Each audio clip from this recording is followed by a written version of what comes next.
Hello.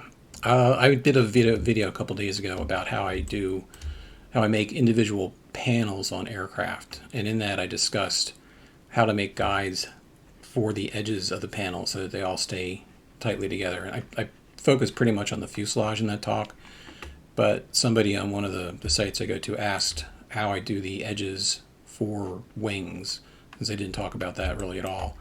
There's not much to it. If you haven't watched the other video about making the panels, I would watch that first. Otherwise, the next few minutes of your time is not going to make any sense.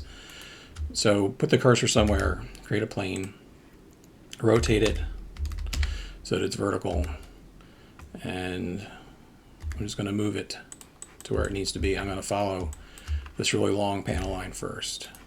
It should be in wireframe so I get all the vertices. And it's just going to follow that line.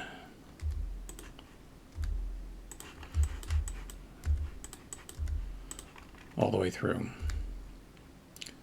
So you don't want to make individual lines for each panel. You want to have a line that follows the entire panel line.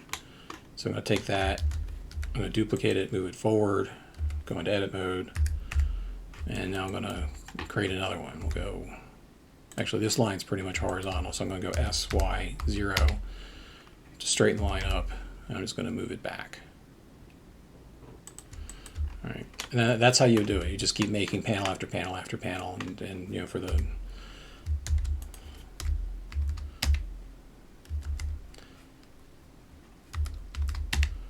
vertical ones, you would do the same thing. So let's see how I'm doing this one here.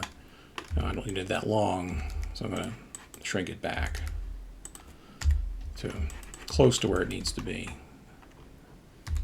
All right, and that's pretty much it. So it really isn't much different than what we saw before, and then you would use these panels as the edge pieces for creating your individual panels on the wings. So if this did not make any sense at all, watch the previous video. I'll put a link to it, and then this is just a little bit of extra information about it. All right, thanks for watching.